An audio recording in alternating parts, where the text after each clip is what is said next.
Hi guys, Hi. Hey, welcome. Welcome to Cyber Park Tigray. I apologize for you guys and for the rest of the viewers out there. We're supposed to start at 7 o'clock. That was 45 minutes ago. My connectivity is out, so I am trying to cater my backup. So if this is like running slow, I apologize. But hey, the important thing is we are here to talk about May 22nd, 21st and 22nd Bay Area protest. So I'm going to let Fanan and Eden, among the organizers for the national protest that is day 200 of genocide on May 22nd. So I'm going to start with you, Fanan. Why don't you go ahead and introduce yourself and briefly tell us what the community's been doing, what you guys have been doing, and what you've been doing, and then we'll switch over to Eden. Okay. Yeah.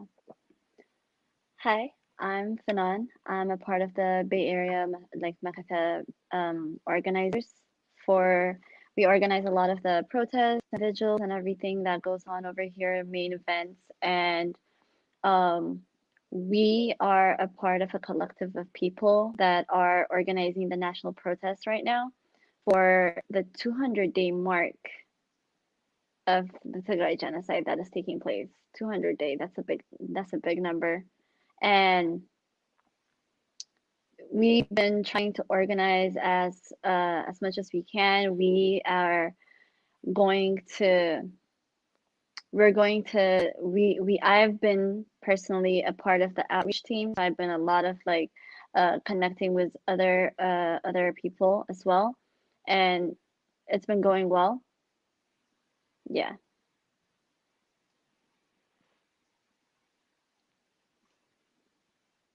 Yeah. Thank you. So, Eden, why don't you introduce yourself and what you've been working on and where we're at as of today? yeah, so my name is Eden. I'm also part of the Mahata Bay Area and the Bay Area Tagato Youth. So with this protest, our goal is to essentially call for action from the U.S. government and the international communities, and also to raise awareness among the general public to make Tigray genocide part of the mainstream conversation. Because right now, a lot of government officials, a lot of politicians are aware of what's going on. We're just lacking that knowledge, that awareness from the general public. So we're really just working on getting public awareness, the general public's awareness about Tigray genocide, to make sure that the Tigray genocide is a part of the mainstream dialogue, because that's what we believe will lead to further action. Um, so yeah. And if you don't mind emphasizing on that, because I know that we initially had a meeting, our Tagaro communities in the East Coast also wanted to do joint protests on that date, but after a couple of organized meeting that I was part of that, I know we had back and forth discussions, but obviously what I can say for sure is that you're very powerful and clear to the community, making sure that we work together collectively and we come together on day 200. And I know that for a lot of the communities around the world, when they see this, it's like, who are these people? And I have to say, you guys are the real soldiers, honestly, because the amount of work takes behind closed doors. Many of us have jobs or are going full-time schools, work and whatnot, and people don't see the amount of work it takes to organize a protest. How many weeks we have to prepare for one when it's especially a big one like this. So I guess my question for you, and I would say with you is, you know, like why is it that so the motivation that there is while we are so hurt from everything that happens, what is it that we are so motivated? what is it that you're seeing in the Tagaro that I have never seen before, obviously, but how does it make you feel? What is it that you're, noticing that's different this time around that we don't? Yeah. So for me, it was so crazy because when this whole thing first started, nobody knew the diaspora was here, right? Like we didn't know how strong we were. We didn't know how many of us there were, and until this whole thing started happening and everybody came out. They started doing individual protests, and you know that in itself was very motivating to begin with. That's what got me started in this whole movement. um Seeing our people and seeing our people suffer within Tigray, and nobody can take that, those are our people, those are our families. Seeing kids suffer, seeing women suffer, those kind of things, they kind of drive you to try to stand up for what is right. And if there's one thing I know about Tagaro, is that we don't like injustice. We don't like seeing injustice. Um, we like to stand up for things. So when people start organizing these protests and everything, it's a lot of work that goes into like actually planning something out, because you have to see, you kind of like are trying to like imagine the future, right? You're trying to see like, oh, like what day should it be? Why are you picking that day? What's your messaging? Like there's a lot that goes into it. You can't just do a protest. Otherwise, you have to aim for something higher. And within those times when we're trying to do these, like, you plan it a month in advance, for example, and there's so much that happens within that month. The news that slowly trickles in fuels you even more. uh, and like that's what's been going on right now, because we've been planning this, for example, for a little while, for a couple of weeks, for we've been planning it for um a month or so. And the way it's been going is, our main goal was a 200-day mark, but in between that, just within this past week, the amount of news that has come out has been extraordinary. Just today, the CNN news that came out fuels me to be to push on stronger and like fiercer, and spread the news even more, because that's what we're trying to do here. We're trying to spread news to the people, to the citizen of the world, because politicians know what's going on. They always say that they're gravely concerned, and we understand that they are, and that's good, but it's not good enough. And that's what we're trying to emphasize with this protest. Concern is not good enough, It doesn't save lives. People are still suffering. We're seeing that with the news that's coming out. So we're trying to push on forward and make sure to emphasize, oh, like the women that are being raped, the children that are suffering, that are being separated as they flee. Over 60,000 people have fled to Sudan. And within those, there's a lot of children that have been separated from their families. And that's like those kind of things are what we're trying to address at this point. And Aiden, why was the decision made to do it in San Francisco, and specifically on the 22nd, on day 2 of the protest? What is the big goal that we're hoping to achieve? I know those days are important. That day 200 happens to be Saturday, 22nd. Yeah, so the reason why we chose San Francisco and the reason why it's significant is, number one, San Francisco is really influential on the politics aspect. But additionally, San Francisco is really influential just in terms of different social justice initiatives and movements. San Francisco and the Bay Area in general, it has spearheaded or has been the center for a lot of movements, including like the Black Power movement, and other different movements. They've all been centralized or based in the Bay Area. And so the Bay Area is really important. It's a really important place as far as social justice issues.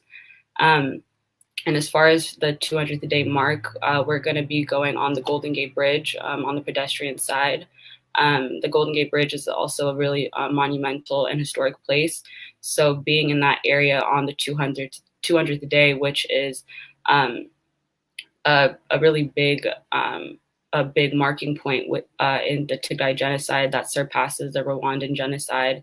And it's just 200 days of rape, 200 days of starvation. And it's just a really big, a significant day. So we're doing it a significant day in a significant place, in a significant city. And we're hoping, again, to reiterate what Fanon said, to gain the attention of the general public, to get everyday people to care, and to be advocates on our behalf, and to just be talking about Tigray genocide, again, getting it in the mainstream dialogue, because that's what we're lacking right now. There's a lot of conversation about it that's happening not in the mainstream, and that's why we don't have the attention that Tigray genocide deserves. It's because we're not a part of the mainstream dialogue, and that's what we're hoping to do. That's what we're hoping to gain by doing it in San Francisco on the 200th day. And I am also excited to, well, I say excited maybe to an extent, but there was a lot of concern whether or not we'll be allowed to cross over the bridge, which is the Golden Gate Bridge. And my understanding was that we will be allowed, obviously, in a safer manner to cross over starting 12 o'clock on Saturday, May 22nd. And we're given a 2-hour window to do so. Yeah, so I can give the details on that. So on day 2, we'll be meeting at Crissy Field. And from Crissy Field, we'll be marching over to the Golden Gate Bridge, and we'll be on the pedestrian walkway. We are not allowed to be in any lanes of traffic. If you do so, you're liable to be arrested. We are not allowed to bring flags onto the bridge.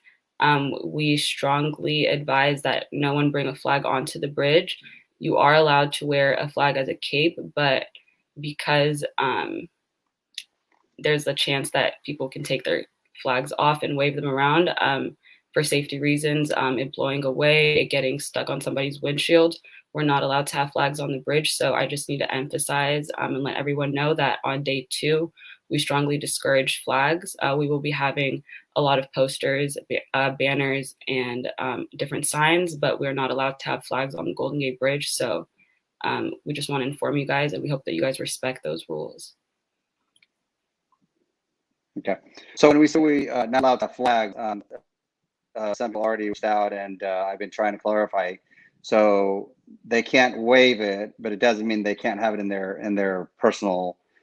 So one thing I'm suggesting, correct me if I'm wrong, is that they can tie it around their neck like a bow tie or however they wanted to have it. We just can't have it in a stick, and waving it around is a safety concern that is being passed on. I see some people tying it around their arm. Maybe I should get a flag right now and actually demonstrate it here. So I'm going to let Fanon explain that, the permit process, obviously, what such as the police, any update that, I want to give you a chance, Fanon, to say something. And then while you do that, we could do a little bit of demonstration with the flag. But the most important thing is that, obviously, we are going to be allowed to cross the bridge and come back, because I think most of the concern people have had was, how is it possible that you can actually walk across the Golden Gate Bridge, one of the most historical bridge in the country? Okay, right.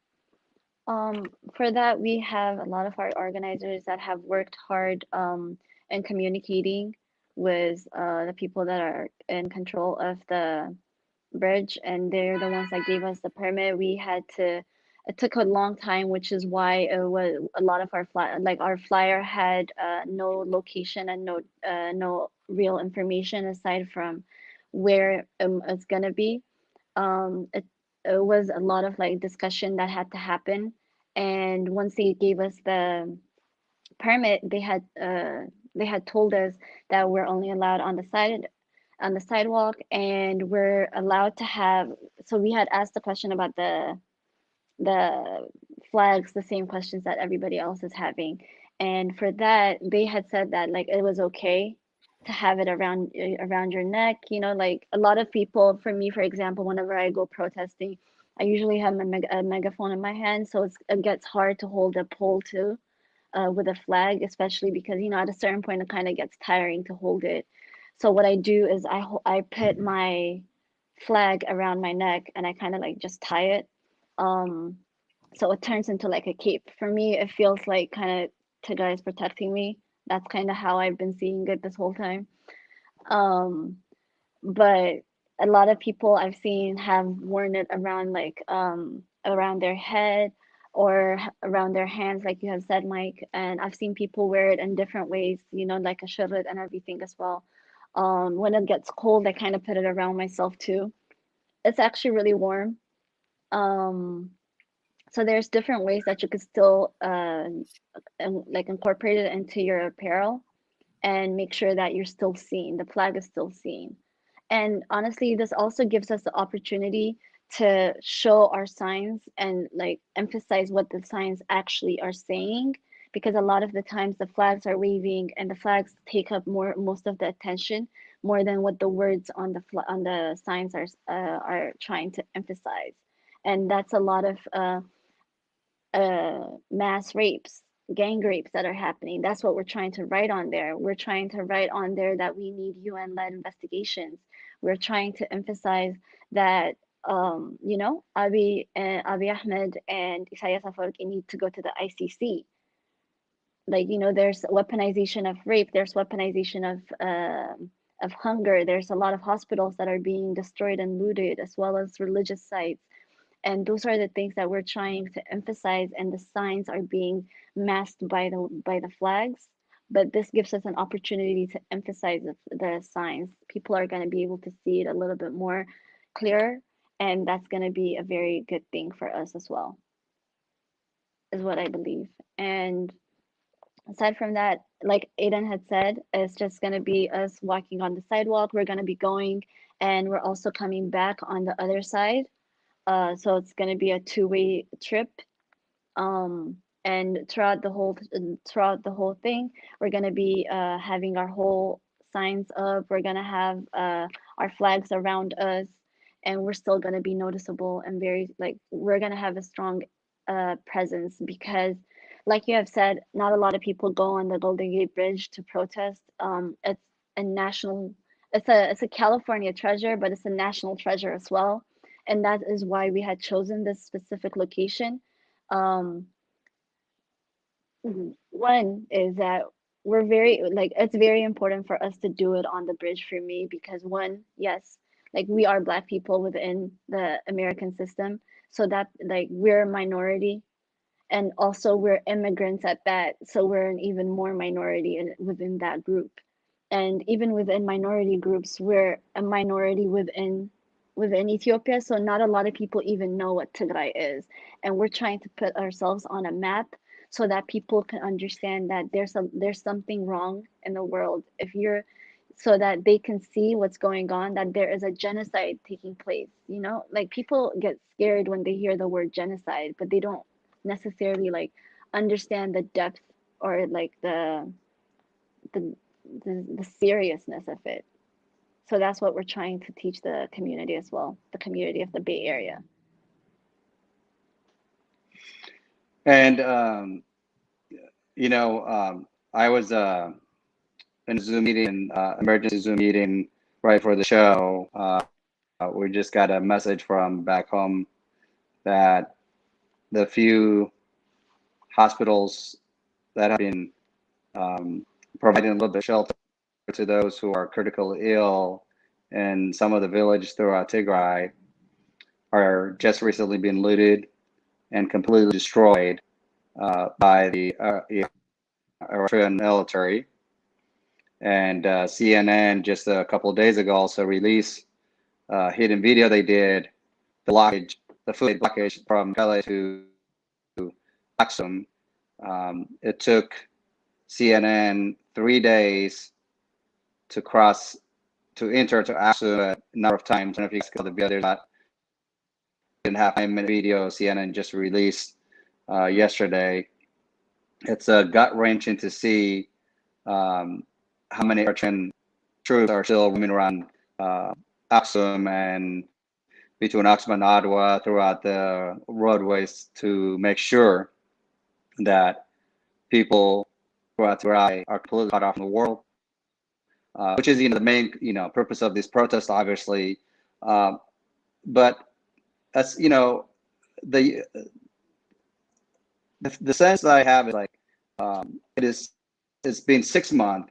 That is a long time, obviously. But at the same time, Fernand, you're right. I think many people did not know what the word they had. Many people couldn't even pronounce Tigray correctly often.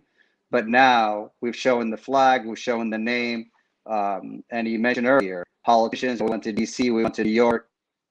We have above and beyond brought it to their attention. It does not matter now whether or not politicians in America and Europe and around the world know what's happening in Tigray. There's pure genocide. Rape is one of them, used as means of weapon, and starvation, obviously by cutting off aid, cutting off internet, all the access, the basic thing that's needed in Tigray is being cut off now. We're going house to house in the villages, burning down any equipment that they can use for farming because the farming season is coming up. So genocide obviously is taking place at all levels throughout Tigray, and the world clearly knows. But the grassroots level you mentioned earlier, Americans, what are we hoping to accomplish by bringing it to the grassroots level, where the Bay Area being the most recognized, bridge in the world, if I'm not mistaken.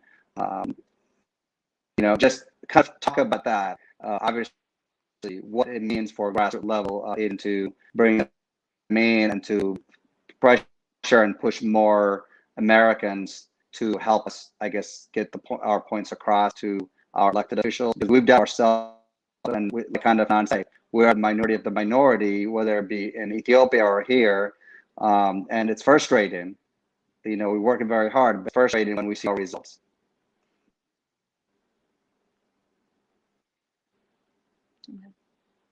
Aiden, do you want to take that? Yeah, I can take that. Yeah, just going off of what Fanon said earlier, it's not about politicians anymore. We've seen a lot of statements being made by politicians, but there's a lack of action. We hear their deep condolences, their deep concerns, but still no direct action has been taken. We haven't seen any benefit of politicians becoming involved in what's happening in Tigray. We still see the people of Tigray suffering. We still see blockage of humanitarian aid. We still hear stories of women being raped. All these atrocities are still occurring. But what we don't see is that mainstream dialogue, right? So with a lot of social movements, if you've noticed, it's when there's that mainstream dialogue, when the issue becomes an issue that a country as a whole takes on as its own issue. So like one community taking it on. So like as a Tagadu community, we're a small in number, right? But if we're allied with different groups within the United States, we're able to grow our power. We're able to grow our influence. And so our outrage also becomes amplified. So it's not only Tagadu that are outraged, but our allies that are outraged as well, other American citizens. And so without outrage, we get the attention of politicians. And so it transforms from just condolences and statements that are being made to direct action with the force and the pressure from other allied groups. It turns from just statements that are being made, just tweets. It turns into direct action. So with this protest, what we hope to do is to gain more of those allies, to get allies outside of the Tagada community that advocate on our behalf, that take on the issue of Tigray as their own personal issue, their own personal injustice that they're fighting for. And so, yeah, just spreading our reach, making the Tigray genocide a mainstream issue that's talked about daily until Tigray is free, until the Tigray genocide is over, until we are independent. Thank you, Aiden. So how are, I know in the Bay Area, you've been in touch with a member of the Grassroots community. I actually got a message today, a flyer, that on my next segment, I'll be happy to share with everybody, because right now I dismantle everything. So I'm in a system that I cannot share anything. Fortunately, I'm broadcasting it. So I apologize for that. But so the LA Eritrean community has been kind of coordinating, communicating with each other. And they sent me a message earlier today saying that they are preparing and planning to join us to support the movement and the plan that we have on those 2 days. So my question for you, Fanan, is how is it looking for the Bay Area Eritrean community? I know, particularly in Oakland, we have others who have been, coming out and protesting with you guys. For me, this will be the first time actually joining you guys in the Bay Area, and this. But many of us have run into each other in many of the protests across the country that we've been. So I guess as far as other communities, we know the Eritrean community is planning to show up, and how's that going? And also other communities, who are you guys thinking that possibly might be, hopefully, I guess, joining us? Okay. Yeah. So with the Eritrean community, we have a pretty good connection with them, especially with a few of them, like the main organizers or the main board members, and some local ones. We are in touch with them constantly, about a protest, about nothing else as well. It's the Bay Area is a pretty big place, but at the same time, everyone knows everyone. It's small in that way, so there's a deep connection within the bigger communities as well. And I was actually on the phone earlier with one of the organizers, for the flyer you're talking about, and we had communicated earlier. I had explained to him, what the Saturday and Sunday, what the Friday and Saturday is gonna look like, and he had explained to me what the flyer, yeah, you're talking about is gonna look like. So I have a better idea of it and everything. So we were actually talking about this specific topic, about making sure that we reach out to other communities as well, for all of the things that are happening, because at this point, the world is so broken. It's so broken. There's so much going on all over the world right now.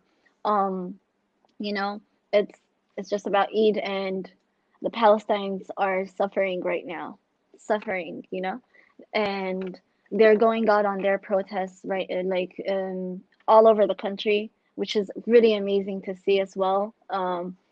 Like, it's a really amazing thing to see, and one of the groups that we're trying to reach out to is going to be the Palestinians.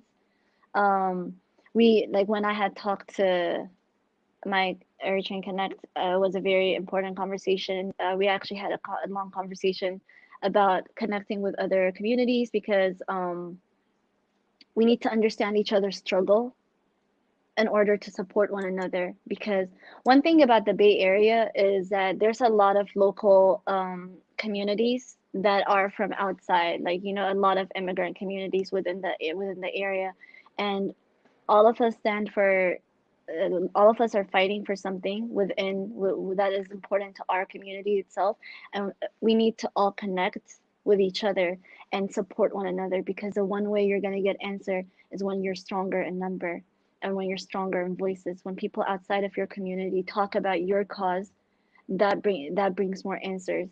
And when which is why I would encourage a lot of people, everyone actually, to go out and support their Palestine, like, companions that are going to be in their area. If there's a protest, go out and protest with them, because it is important. If you want, like, we want answers, right? We want people to hear us. It's the same thing for them. They want to be heard, and we just got to connect with people within our communities, because connections are very important. Connections are very important. That's how you grow as a community. That's how you grow as people. You connect with other groups from outside, like, that are completely different from you, and you learn things from them, and you incorporate things. Like, for when we went out for our Mother's Day protest, I had met this man who had seen us and he had approached us, and I told him about what's going on very easily. That was another connection that we had made because I told him about the Al Najashi and he got really interested in it because he is Muslim. He's a black Muslim. He heard about it and he was very interested because he knows about Al Najashi. He didn't know exactly where it was, and now I'm like he has invited me to go and join him and his community members tomorrow for Eid. And like that's how you kind of build connections, and those are important for your community as a whole in order to become stronger within yourself. So we're trying to reach out to Palestinians, to Yemenis, to the Black community, of course. It's the Bay Area. We're trying to reach out to women's organizations because this is very important topic. There's a lot of weaponization of rape. Just recently, the information that HPN has put out about the housing hospitals being, the Eritrean soldiers going in there and raping the women. Those are things that we can address, and those are things that they can help us with, for example, because those are causes that matter to them. Because when you're quiet about an oppression somewhere of a specific group that you represent, that you're trying to fight for, you're being quiet about it for everybody else as well, all over the world. So we have to help each other because when you're quiet for their cause, you're quiet for your cause too. Great. Thank you, Fanan. I think, it makes sense. The struggle might be different, but when people suffer, I think this is a very straightforward conversation that we're having. We're talking about genocide. I think, I get frustrated when the Amhara switches the genocide atrocity on the civilians of Tigray into politics. This is not politics. The attack is on the people of Tigray, civilians in Tigray, children of Tigray, the elderly in Tigray, women of Tigray. So, I think, to me, those Ethiopians who have human heart, after the head of the Orthodox Church spoke recently, actually, he spoke a while ago. It just took a while for the video to get out of the country and for it to be air. For those who wear a necklace with a cross on it as Orthodox Christians, that message, not to say that the Muslims are not with us, but specifically I'm saying this is a Christian, the Orthodox Christian in Ethiopia, when he spoke the way he did, what more do they need? They, meaning the Amhara Orthodox in Ethiopia and in the diaspora. They continue to cheer, they continue to support the genocide in Tigray. And, we're talking in 12 days from today, 200 days of genocide. That's too much. That's too long. Imagine just going a week or two of being shut off from the many things that we take for granted in this country. And when we talk about humanity, and that is turned into politics, there are no words to express the frustration, the anger that goes through our family, throughout the world. But most importantly, the people that are suffering on the ground, they've done nothing to deserve this sort of atrocity. So when we talk to Americans, how do we simplify this? How do we explain to them really what's happening against the civilians in Tigray when Amhara and the diaspora outnumbers us and multiplies the lies, saying, oh, it's just a small fight that's happening, a military action, because they were attacked, which is that this is the agenda they have in place and the lies they have spread. Of course, for 20 plus years, they've built the coalition of lies to continue on the attack that happened 6 months, and now, of course, over 6 months, 200 days and 12 days. What else do we need to do as Tagaro? What is it there? We have, obviously, the evidence is there. This is not, again, politics. Five, according to the U.S., the ambassador to the United Nations, Linda Thomas Greenfield, released a statement about 3 weeks ago. The number of people in Tigray that are in need of immediate humanitarian assistance rose from 4.7 million to 5.1 million. That is about 90% of the population in Tigray. And if we can't push this, and if we can't continue the fight and have a solution, which is to take an action against the Eritrean troops to get out to Tigray, what is the world going to say when our people are ethnically wiped out? Yeah. It's crazy because a lot of people think it's politics. Sometimes we try to go around and post up flyers in like a restaurant or a cafe or something, and they're like, "Oh, we don't want to talk about politics." And it's not politics. It might have started off with politics, but at the end of the day, this is a very, very serious, a very dire humanitarian crisis that should affect the rest of the world as well. Because that's a whole race of people that are being wiped out, like a whole ethnic group. If and the problem here is there's a lot of people that don't pay attention to media, that don't pay attention to news, especially since COVID hit.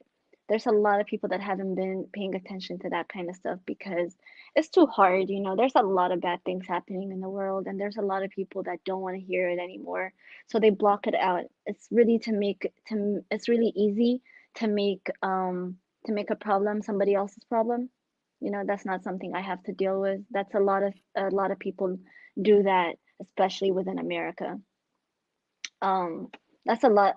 That's what happens a lot because, even within America, there's a lot of things that needs to be addressed, and that happens all the time, constantly. Um, like last year with the George Floyd killing and everything.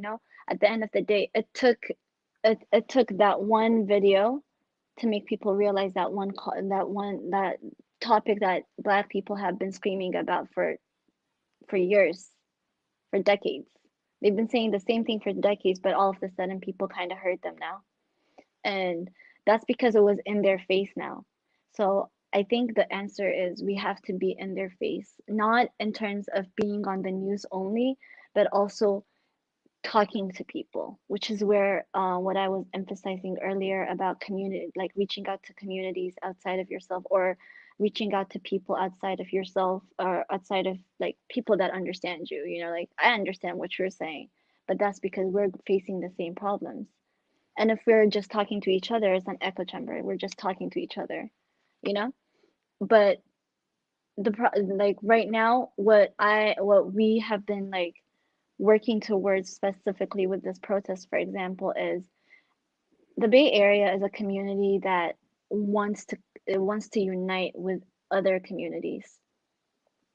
And I think that's a way to get the answers that we need in a faster manner, because the people are the ones that have the power, even here. No matter where you go in the world, the people have the power. If they demand something, their government system has to follow. All we have to do is convince the people, and the people are convincible. You just have to communicate with them in a way where they would feel like it would relate to them, right?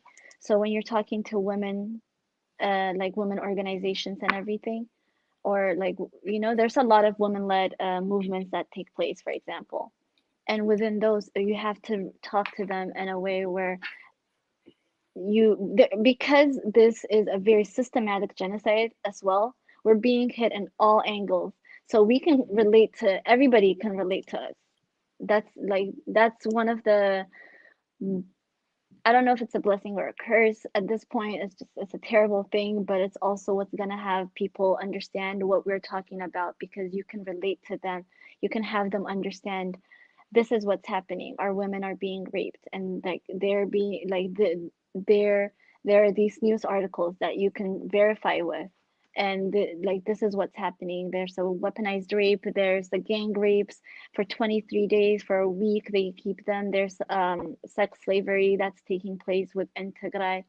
Um, and when you say things like this, it's something that people can understand a little bit more, because it's happening all over the world, but in a not in a genocidal way. And for example, you can go to like food organizations. There's a lot of food like organizations that work with food, and you can communicate with them about the weaponization of hunger.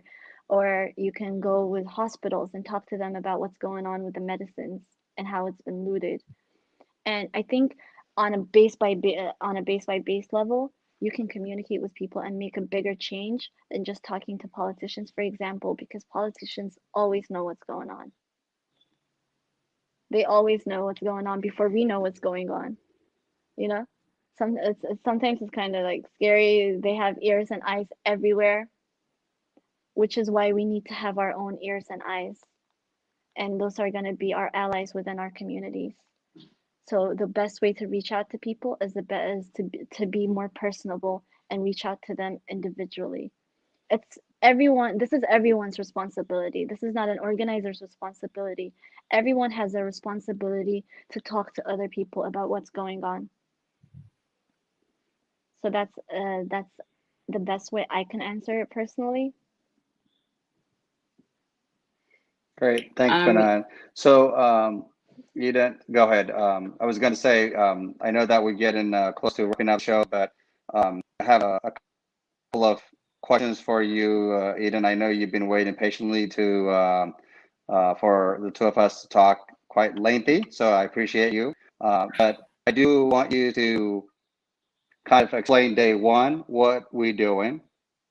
Day two, we sort of jump in it because that's been day 200, but I want to make sure that our listeners, our viewers, people that we're sharing, number one, if you don't mind, just specifically kind of if you can talk the area where time-wise when we're going to start, what the expectations are. Day two, because people have been saying, hey, day one is in Oakland, is it in San Jose, is it in Tigray? That last part is a joke, but yeah, there will be one in Tigray soon. Yeah, so our first day, we're going to be meeting at Dolores Park at 10 a.m. Correct me if I'm wrong, Fanon, I believe it's 10 a.m. 11 a.m. 11 a.m. 11 a.m. at Dolores Park in San Francisco. And then from Dolores Park, we're going to be heading to Market Street, which is a really historic street in San Francisco. There's been multiple protests that have happened on Market Street. It's a really busy street, and it's historical. And then from Market Street, we'll be in earshot of City Hall. We're going to be passing by Twitter headquarters, and then we'll be making a stop at the UN Plaza. And then our ending area is going to be the Embarcadero of San Francisco. So that's like essentially just a quick rundown of what day one will look like. Yeah, and then day two, as I said, we'll be starting at Crissy Field, making our way to the Golden Gate Bridge, and then coming back around. Yeah. Okay. And day two, we start 10:30. Day one is 11 a.m. Yeah. Day two is 10:30 a.m. Correct. Okay. Just want to make sure. And for those who may not catch what we're saying right now, where could people find the information? So we have the flyers posted. Yeah, so the flyers posted on the Bay Area Tagaru's Instagram. So it's just Bay Area Tagaru, and then on Facebook as well, Bay Area Tagaru. It's on Fanon's Facebook and Instagram as well, my Instagram as well. And all the organizers have posted it. It's on the different Tagaru pages, but on this it's on this Facebook that's on here, the one that I'm on live with, Bay Area Tagaru. All the flyers are on there. The guidebook is there as well for people that'll be flying in. There's information about hotels, transportation, places to eat, things like that. So we have the guidebook and the flyer both on the Bay Area Tagaru Instagram and Facebook page. Very good. Thank you. So I know that for most people, hotel-wise, we've given them a couple of options in northern San Francisco where the protest will start, which is Fisherman's Wharf. And that area is going to be the closest to the starting of the protest. But of course, most people who are traveling out of town, out of state, they're going to have a transportation. I'm recommending personally, that's my personal opinion, to kind of be in the Oakland area. It's more convenient. We're going to have the Tagaro-owned businesses in that area, like restaurants and whatnot, for convenient purposes, especially for some of us who are going to be there for multiple days. We have a group and Messenger, multiple groups actually that we have created since the war started. If those of you who are social media savvy, join us on those groups. There's multiple Tagaru Messenger groups, WhatsApp groups. I mean, I can go on and on, but the Bay Area, Instagram, the Bay Area, Facebook, jump on those.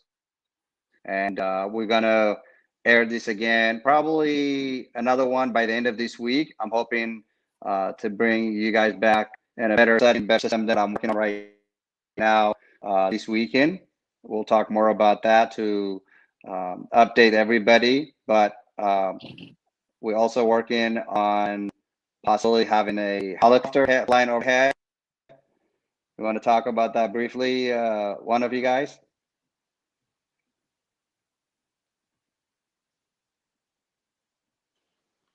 Sorry.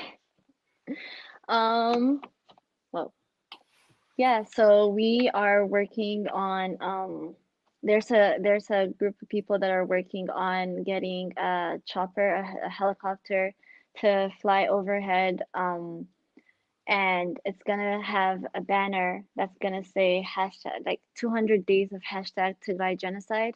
It's something that we're working on. It's not a done deal, but we're working on that. It's looking very promising. So we're trying to get that to happen for the 200th day, which is going to be on Saturday. So it's going to be pretty big. It's going to be really amazing if we can get that to fly out. It's going to be flying out for a whole hour.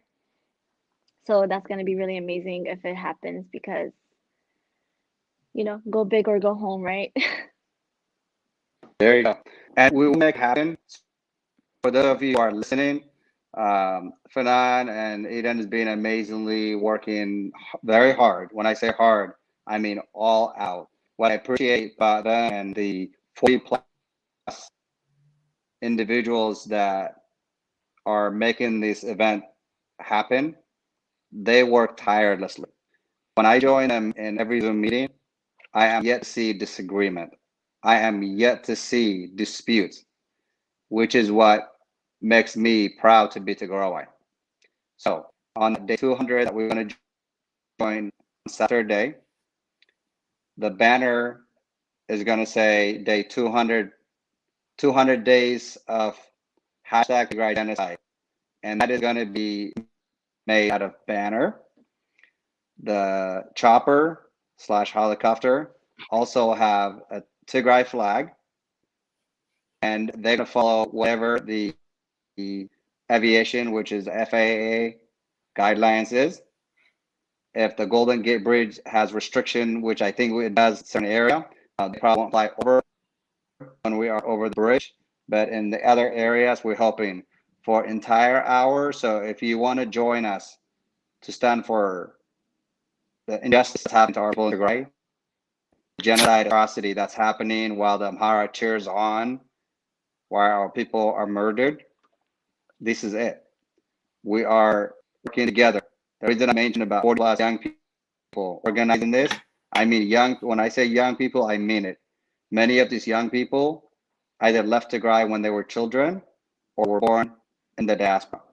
They are fighting very hard to make this successful, and they are very experienced because they've been part of the rest of the movement that we've been doing around the country What makes us unique as Tagaru is when we have differences, we talk to each other.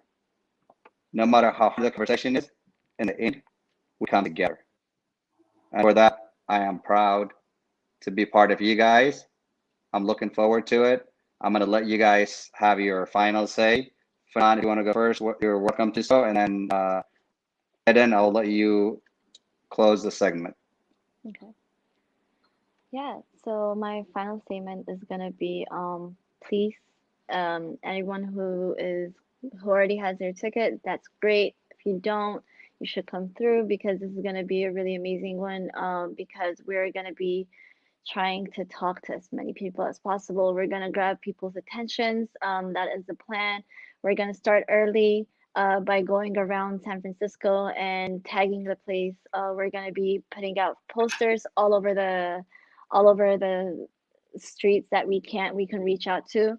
We're collecting a lot of people in order to have them come and help us in making sure that people know what is coming, that we're coming. We're trying to protest over there, and to keep a lookout, but also to make sure that people understand what is going on, so that they have a better understanding of it too.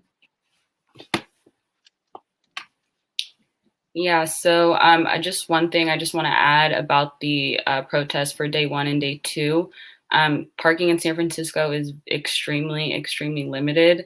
To find parking is extremely difficult. And even the spaces that they have in the parking garages are really small, especially in the Crissy Field area. Parking is extremely limited. So we encourage either public transportation or rideshare service to attend both protests for day 1 and day 2. But if you don't want to take a rideshare, carpooling is also encouraged, just limiting the amount of cars because parking is difficult to find and we don't want you to be held up trying to find a parking space. But just in closing, I just want to encourage everyone to come out to this protest. Attending this protest is extremely important. It's one of the most important protests that you can attend. The 200-day mark is extremely significant, and us all coming together and standing in solidarity makes a huge impact. So, it's strength in numbers. So the more Tagaru, the more people in general that show up for this protest, the stronger we are, the stronger we come off, the stronger we look. Unification is powerful. And for the 200-day mark, we should all be making the effort to come out, to take the time to be the voice for our people, to stand up for our people, and to advocate for them, and to let the world know that there is a genocide going on and it's the 200th a day and it needs to be the last. So I encourage everyone to come out and join us in the Bay Area on the 21st and the 22nd.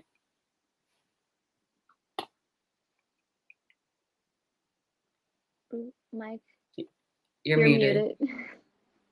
There you go. I was just saying, thanks so much. You guys said it very well. I signed up for it. I'm part of it. I'm part of you guys. I'm looking forward to it. We're going to talk, obviously, more about it. I know that people have been eagerly waiting to hear what's going on, update us what's going on. And so now we can tell people that we do have the permit. We are protesting peacefully. If we are encountering counter protesters, we'll have hopefully lined up very responsible people with yellow vest or uniform vest that's going to help us to crowd control. We hoping the San Francisco Police Department will also be visible and help us, but clearly we are out to voice for our people who have been facing atrocity for the past nearly 200 days, which will be in 12 days exactly. In a week and a half, we're looking at 200 days of genocide in Tigray, and for that, we are coming together united front as Tagaro, as one, and we look forward in seeing each and every one of you Tagaro in the diaspora throughout the United States and hopefully Canada to show up for 2-day protest, Friday, May 21st, Saturday, May 22nd, and surprisingly, this is unexpected, but my little kiddo is sitting working on the driveway on a t-shirt. I don't know if you guys can see it, but I'm not kidding you. I have no idea what she was working on, but she just wrote, "Stop Tigray genocide." And this is like, He's 9 years old. Oh my God, that's a whole And flag. so that's what she just wrote. And then on the back of the shirt, she snuck in and she said, "Hey, Dad, look." I was just like, and she's like, "Hey, go check out Cyber Power of Tigray."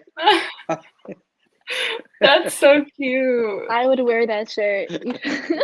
Yeah, you have to So- wear that. You have to wear that. Oh man. So anyway, that's some talent. But so she's actually been out in a couple of the protests, and it's I'm proud each and every young Tagaro in the diaspora who's been fighting hard for our people in Tigray. Tigray people are so proud of you guys and proud everyone that's working so hard, tirelessly, and we will see this to soon. End of this atrocity, and looking forward to seeing you guys in the Bay Area. But I know we're going to be talking before that for sure. I appreciate you guys taking the time to join me, and hopefully on next round we'll have more information to share on the screen, which is what often I do, including the schedules and all that stuff. So it'll be a lot easier next time, hopefully. Thank you for having us.